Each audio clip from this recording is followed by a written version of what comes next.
J'aime bien l'histoire de Jean-Pierre. Jean-Pierre, c'est un peu un Mélenchon de l'Évangile. C'est un type qui est vrai. Quand il parle, ça décoiffe. Et c'est important d'avoir des Mélenchons de l'Évangile, des gars comme Jean-Pierre aujourd'hui, parce que il y a plein de gens qui disent plein de choses, surtout sur n'importe quoi, et on ne sait pas si c'est vrai ou pas. Mais quand tu as un type qui te raconte son histoire, et que sa femme te dit que c'est vrai, que ses voisins te disent que c'est vrai, que ceux qui le connaissent intimement te disent c'est vrai, alors ça doit être vrai. Finalement, l'histoire de Jean-Pierre, elle n'est pas unique. Ça fait 2000 ans que ça dure. 2000 ans que des gens rencontrent Jésus et leur vie est transformée. Ça marche. Pourquoi ? 3 raisons. La première raison, c'est parce que Jésus est vivant. Il est vivant. Aujourd'hui, tu peux aller à Jérusalem, tu peux aller visiter sa tombe. Moi, j'y suis allé 2 fois. Et quand tu rentres dedans, elle est vide. Jésus est le seul prophète qui a non seulement annoncé sa mort, mais aussi sa résurrection. Il a dit qu'il allait ressusciter des morts 3 jours plus tard. Et ce qu'il a dit, il l'a fait. Jésus est vivant. La deuxième raison, c'est que Jésus connaît ton nom. Il connaît ton nom. Il y a une histoire dans la Bible d'un gars qui s'appelle Nathanaël. Il vient voir Jésus un jour. Ils ne se sont jamais rencontrés avant.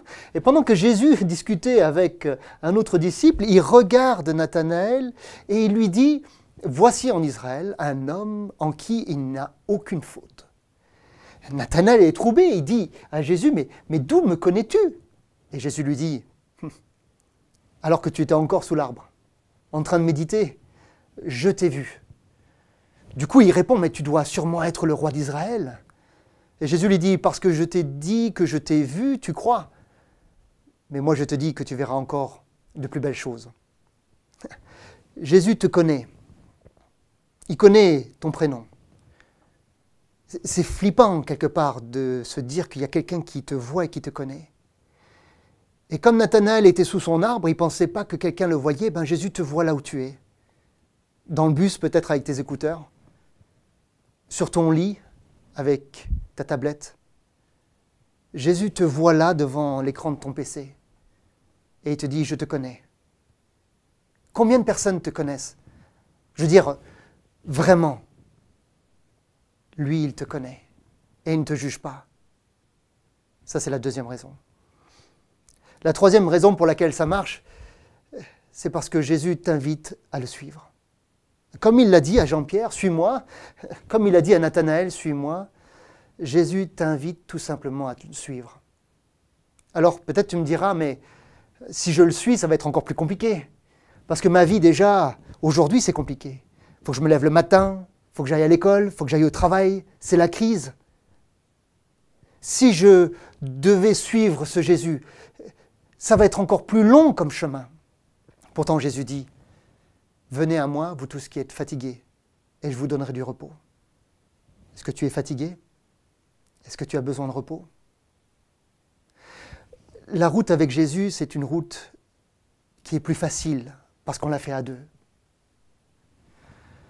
Et Jésus te dit aussi la même chose qu'il a dit à Nathanaël, « Si tu crois en moi, si tu me suis, tu verras encore de plus grandes choses. » Difficile à croire.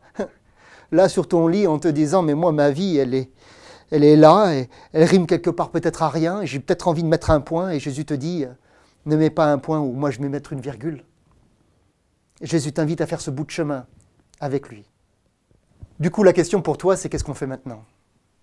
On pourrait se quitter là, tu fermes ton écran, et c'est tout.